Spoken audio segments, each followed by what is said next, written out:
एक आज paper leak वाली रैली है क्या? ऐसा है क्या कुछ?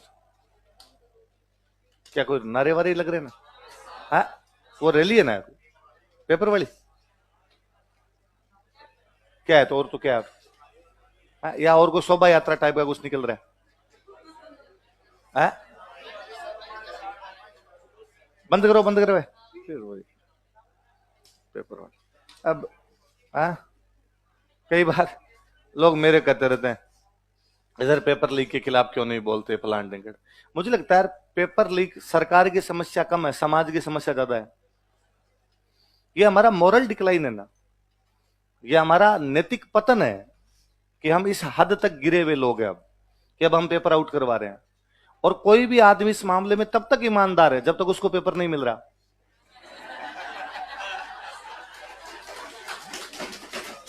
भाई किसको कहना है? क्या अशोक गहलोत कैसी जी में आती है कि मैं पेपर आउट करवा दूं, बच्चों को बर्बाद कर दूं?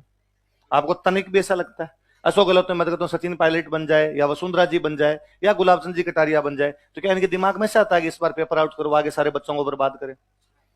है ना? ये तो एकदम सही काम ही करवा रहे होंगे। उसके बावजूद यदि पेपर आउट हो रहे हैं, इसका मतलब है कि हम इतने गिर चुके हैं अब कि हमें अंदर झांकने का टाइम नहीं मिल पा रहा है।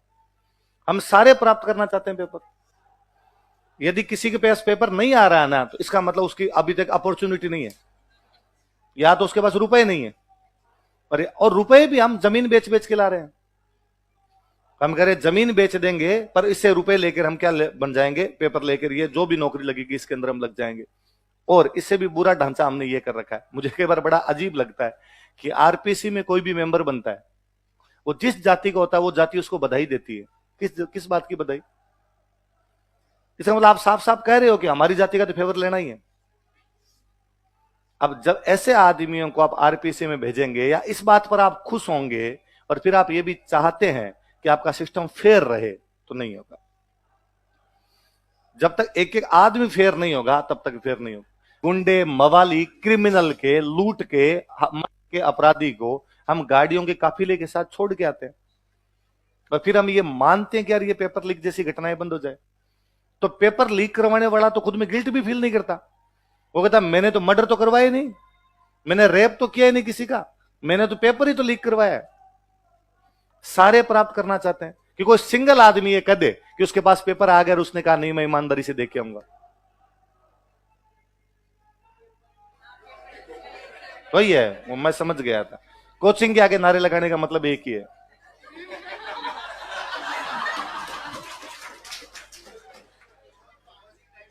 प्रेजेंस ऑफ माइंड नाम की तो चीज होती है। इतना तो अपना काम कर ही रहा था। पहले कोई चोरी चकारी कुछ हो जाती, कोई इस प्रकार की कोई भी चीज हो जाया करती थी ना, और किसी पे मुकदमा हो जाता तो लोग 3 पीढ़ी तक मुंह दिखाने लायक नहीं रहते। गांव में आज भी कोई इस प्रकार के मामलों में फंस जाता है तो लोग कहते हैं कि यार फलान जी उस मुकदमे में फंस गए थे। आज भी खूब सारे लोग इस बात की यूं गर्व के साथ कहते हैं कि हमारे गांव में पिछले 100 साल के अंदर पुलिस नहीं आई, या हमारे आज तक कोर्ट कचहरी का मामला नहीं पड़ा। इस प्रकार की बातें कहते हुए मिल जाएंगे। आजकल मैं बड़ा अजीब देखता हूं कि फेसबुक पे लिखा आता है कि भाई की जमानत मिलने पर हार्दिक बधाई। किसी है कोचिंग गाइडलाइन आई, उसमें क्या कहा? बच्चों को ये बताओ। क्या बताना बच्चों को? बच्चे जानते नहीं क्या? भाई बच्चे खुद ही जुगाड़ में पेपर की। किसको बताना है भाई? मैं आरएस वाले जब इंटरव्यू होते हैं ना, आरएस वाले इंटरव्यू होते हैं तो हर बच्चा गाइडेंस लेने के लिए आता है कि सर क्या पढ़ूं क्या ना पढ़ूं। हम पूरा समझाते हैं, ये पढ़ ये पढ़ ये पढ़, डिस्ट्रिक्ट तैयार कर, सब्जेक्ट तैयार कर, ये कर ले ये कर ले ये कर ले। उसके बाद बच्चे का अगला सवाल हमसे होता है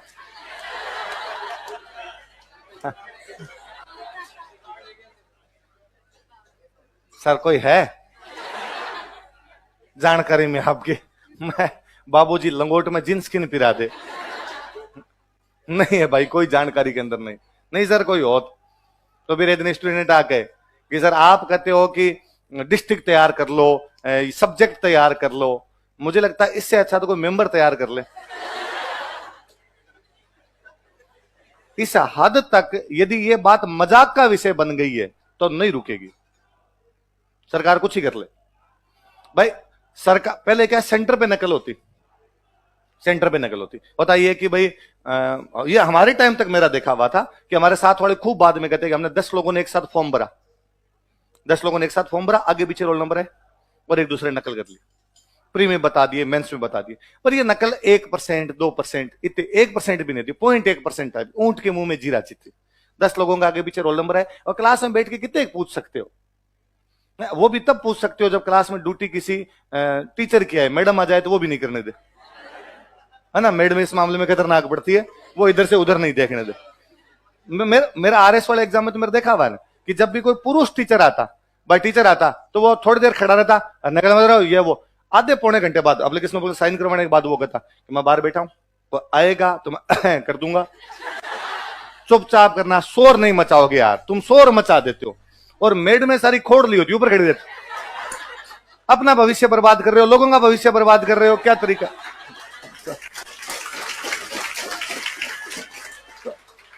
ये वाली नकल चलती थी, इतनी नकल हो जाया करती थी, इससे ज्यादा कोई भी नकल जैसी चीजें नहीं। तो सरकार ने क्या किया कि सेंटर पे हम ध्यान रखेंगे, ये काम सरकार का ही तो किया हुआ है कि हम आसपास में कहीं भी ब्लूटूथ नहीं लगने देंगे। लोगों ने ब्लूटूथ से नकल करनी शुरू कर दी, सरकार ने कहा कि हम जैम कर देंगे पूरा सिस्टम। यहां पर टेक्नोलॉजी के प्रयोग से तो आप कर ही नहीं सकते, मोबाइल ही काम नहीं करेगा, आपका इंटरनेट ही काम नहीं करेगा, तो क्या कर लोगे आप। सरकार ने कहा कि लोग अपने कान में ब्लूटूथ फंसा के लेके आ जाते हैं, शर्ट में ब्लूटूथ लेके आ जाते हैं, जींस पहन के आते हैं, जींस में जो बटन होता है इसके अंदर लेके आ जाते हैं। उन्होंने कहा जींस पहन नहीं दी, तुम लोवर पहन के आओ, तुम फुल बाजू वाले शर्ट पहन ही नहीं सकते, तुम तो हाफ बाजू वाले पहन के आओ। लड़कियां मंगलसूत्र भी नहीं डाल सकती, निकाल के आओ, क्या पता मेटल के अंदर तुम छुपा के लेके आओ। तुम कानों में ये नहीं पहन के आ सकते, इनके अंदर सरकार ने तो किया।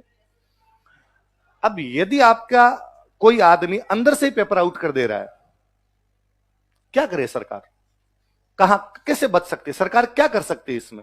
किसी आदमी ने धूड़ खाने की सोच ली तो खाएगा, ऐसे प्रयास सरकारों से नहीं होंगे। जब तक नैतिकता समाज के अंदर डेवलप नहीं होगी तब तक ये सब चीजें चलती रहेगी। और इसका एक बड़ा रीजन दूसरा है, इसका बड़ा रीजन ये, हमने सरकारी नौकरियों को भगवान मान लिया है। जब तक हम सरकारी नौकरियों को भगवान मानते रहेंगे, मैं कहता हूं सर, अब कोई सवाल ये भी उठा सकता है कि अंदर से पेपर लीक हो रहा, सरकार पता लगाए, मैं कहता हूं लगा लेगी पता। आपको क्या लगता है सरकार भ्रष्टाचारियों को जेल नहीं भेजती? भेज रही है। अभी तक भी खूब भ्रष्टाचारी जेल जा रहे हैं, तो कौन से भ्रष्टाचार रुक गए? क्योंकि हमने भ्रष्टाचार को शिष्टाचार मान लिया है। अब ये बुरा लगना बंद हो गया लोगों को। मतलब कोई एक आदमी भ्रष्टाचार के मामले में बर्खास्त है और वो आराम से सामाजिक संगठनों के अंदर जा रहा है, उनके अंदर भाग ले रहा है, लोग उसको बुला रहे हैं, साहब फलान जी को बुलाया है, इसका मतलब हम गिर गए। अब ये चीजें सुधरने में बहुत टाइम लगेगा, वरना सोशल बॉयकॉट होना, आपका समाज ही सोशल बॉयकॉट कर जाए, उनके टाबरों के ब्याह होने बंद हो जाए। मैं कहता हूं अगली बार कोई ये करने से पहले 4 बार सोचेगा 1000 रुपए की रिश्वत लेने से, कि नहीं यार पूरे समाज से बॉयकॉट होगा। पर समाज तो उल्टा देखता है कि साहब फलान जी रिश्वत के मामले में बाहर गए थे, इसका मतलब फलान जी के पास रिश्वत खूब सारी है, पैसा खूब सारा है, तो फलान जी की बेटी की रिश्ता किया जाए तो दहेज खूब सारा मिल जाएगा। या फलान जी के बेटे के साथ अपनी बेटी का रिश्ता कर दिया जाए तो लड़के की कमी तो किसी बात की आनी नहीं है, बाप ने दबा दबा के खूब रख रखा है। जब इस कदर पे ही अपने आ गए तो चीजें नहीं रुकी, फिर अपने पास केवल रैलियां बची है जो रैलियां निकाली जा सकती है।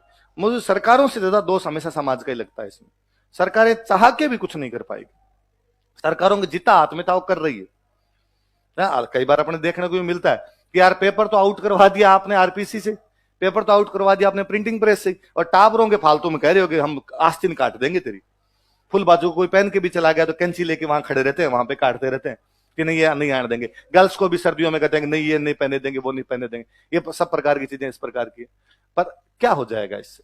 वो अंदर जो भेजने वाला है वो भी आपके अंदर का ही आदमी है, और हम तब तक चुप बैठे हैं जब तक हमारे पास वो पहुंच पा रहा है।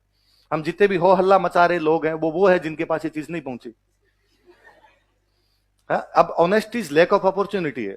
ईमानदारी तब तक है जब तक आपको बेईमानी के मौके नहीं मिलते। ईमानदारी गायब हो चुकी है, ईमानदारी गायब हो चुकी है तो नैतिक पतन हुआ आपका, नैतिक चरित्र नाम की आपकी चीज नहीं बची, और नैतिक चरित्र नहीं है तो ये सब चीजें आपको देखने को मिलेगी, बढ़ेगी।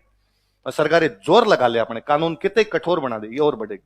सरकारी नौकरियों का आकर्षण जब कम होगा, थोड़ा समाज में थोड़ा नैतिकता का विकास होगा, तब धीरे धीरे चीजें समाप्त होगी। वरना मतलब अब तो ये खुलेआम हो गया कि मेरे को अब स्टूडेंट मिलते रहते हैं। ये अपने आरएस वाले में तो मुझे ये लगता है कि यार इधर वाले में अभी तक थोड़ा सा मामला सेट है, नहीं हो पा रहा। कारण क्या है कि बंदा सोचता है कि प्री का आउट करवा लिया, मेंस का कैसे करवाएंगे? मेंस भी आउट करवा गए तो इंटरव्यू में और सेटिंग करनी पड़ेगी, तो लंबा है। और बंदे लगता है एक जगह भी मामला यदि बिगड़ गया, बीच में लैक हो गया मामला, लैक कर गया एक जगह भी मामला। इन्होंने मेरे को पहले यूट्यूब पे देखा था और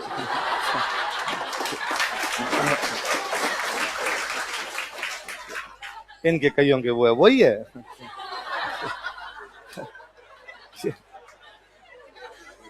इस समस्या का सामना मैं कई दिनों से कर रहा हूं, है ना। मतलब जिसका यूट्यूब पे देखा तो अचानक आप वही हो, वही वही, सेम सेम सेम एकदम, कोई अंतर नहीं है। तो वो मामला तो वो एकदम लेट के देख रहा है उधर से, तो उसे विश्वास है यूट्यूब वाला ने ये पंगा और कर दिया। तो मैं अभी थोड़े दिन पहले किसी कार्यक्रम के अंदर था, तो वहां एक सज्जन मुझे कई देर से देख रहे थे लगातार, तो मैं समझ तो गया था कि क्यों देख रहे हैं, पर अब मैं चला के तो उनको कैसे कह दूं कि मैं हूं, आ जाओ मिल लो मेरे से। तो बाहर गए, बाहर जाके वापस आए, हाय राजीव सर। तो मैंने हाथ कहा कि वीडियो देख के आगे बात। आपको कैसे पता चला यार? आप आधे घंटे से ताड़ रहे थे लगातार, फिर आप बाहर गए हो मोबाइल लेके, वापस आए, इसका मतलब आपने वीडियो देख के मिलान किया है। सेम आदमी सेम आदमी, वही आदमी है। और वो तो बड़े मजेदार शख्स थे, कोई मार्केटिंग के अंदर वैसे यूं काम करने वाले बंदे एकदम। और तो कहे अरे मैंने वीडियो देख रखे हैं आपके, वो तो कई देर यूं बातें हुई, तो आप क्यों देखते हो? यूं आगे आ जाते हैं, फिर देख लेते हैं, अच्छे लगते हैं। तो मैं उनको और आंसर आता कि सर आप नहीं देखते, यूट्यूब दिखाता है। आपने मेरे 2 वीडियो देखे होंगे, यूट्यूब को ऐसा लगा कि इसको ये पसंद है, इसलिए सजेशन में वही वो दिखा रहा है। आपके पास अब कोई चॉइस नहीं है, मुझे देखना पड़ेगा। आपकी चॉइस सारी समाप्त हो चुकी है सर। अब आपको 30 और 14 सुननी ही पड़ेगी, भले ही आपका इनमें इंटरेस्ट हो या ना हो। और यकीन मानिए 5 वीडियो लगातार आएंगे तो 2 ढंग के आ ही जाएंगे, तो आपको ये भी नहीं लगेगा कि टाइम खराब हो गया। आप अगली बार खुद मेरा सर्च करना चाहोगे यूट्यूब को, फिर लगेगा और पसंद कर रहा है वो, 2-4 और भेज देगी आपको। तो ये है, आप तो लिखो अपनी विशेषताएं, लिखो पेपर लीक ऐसे ही होंगे। अपने थोड़ा सा इस मामले में रहो कि अपने वाले में नहीं है इतना, तो राजी रहा जाए अपने। तो वैकेंसी आए तब आ जाए, आप तो ये करोगे थोड़ी लेट आए, क्यों राजी हो रहे हो? आप तो सोचोगे यार थोड़ी सी 4-5 महीने और लेट हो जाए, 4-5 महीने लेट हो जाए, आपका कोर्स कंप्लीट हो तो आराम से दे सको, है ना। और थोड़ी सी 2-4 महीने और लेट होगी तो मुझे लगता है ये वैकेंसी बढ़ी आएगी। नए जिले बनेंगे, नई तहसीलें बनेगी, तो नए तहसीलदार चाहिए, नए उपखंड अधिकारी चाहिए, नए बीडीओ चाहिए, नए डिप्टी चाहिए।